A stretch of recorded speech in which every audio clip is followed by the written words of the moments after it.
Acts of the Apostles, chapter 18. After this, Paul left Athens and went to Corinth. There he found a Jew named Aquila, a native of Pontus, who had recently come from Italy with his wife Priscilla, because Claudius had ordered all Jews to leave Rome. Paul went to see them, and because he was of the same trade, he stayed with them, and they worked together. By trade they were tent makers. Every Sabbath he would argue in the synagogue and would try to convince Jews and Greeks. When Silas and Timothy arrived from Macedonia, Paul was occupied with proclaiming the word, testifying to the Jews that the Messiah was Jesus.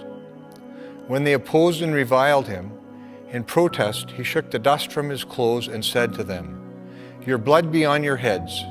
I am innocent. From now on I will go to the Gentiles." Then he left the synagogue and went to the house of a man named Titus Justus, a worshiper of God. His house was next door to the synagogue. Crispus, the official of the synagogue, became a believer in the Lord, together with all his household, and many of the Corinthians who heard Paul became believers and were baptized. One night the Lord said to Paul in a vision, "Do not be afraid, but speak and do not be silent, for I am with you, and no one will lay a hand on you to harm you, for there are many in this city who are my people." He stayed there 1 year and 6 months, teaching the word of God among them.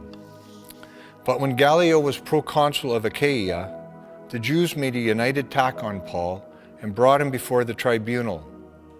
They said, "This man is persuading people to worship God in ways that are contrary to the law."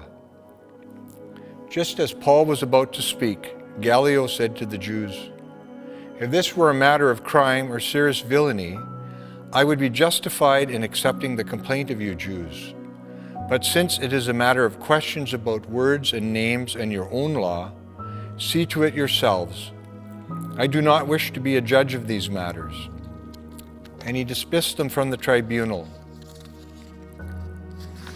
Then all of them seized Sosthenes, an official of the synagogue, and beat him in front of the tribunal. But Gallio paid no attention to any of these things. After staying there for a considerable time, Paul said farewell to the believers and sailed for Syria, accompanied by Priscilla and Aquila. At Cenchreae, he had his hair cut, for he was under a vow.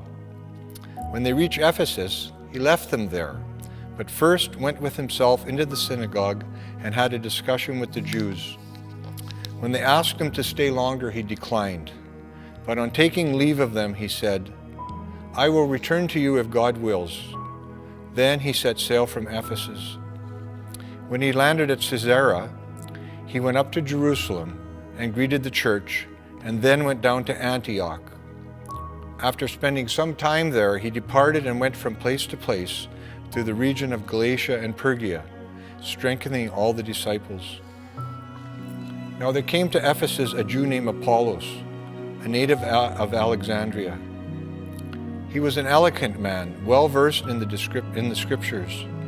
He had been instructed in the way of the Lord, and he spoke with burning enthusiasm and taught accurately the things concerning Jesus, though he only knew of the baptism of John. He began to speak boldly in the synagogue, but when Priscilla and Aquila heard him, they took him aside and explained the way of God to him more accurately. And when he wished to cross over to the Achaia, the believers encouraged him and wrote to the disciples to welcome him. On his arrival, he greatly helped those who through grace had become believers, for he powerfully refuted the Jews in public, showing by the scriptures that the Messiah is Jesus.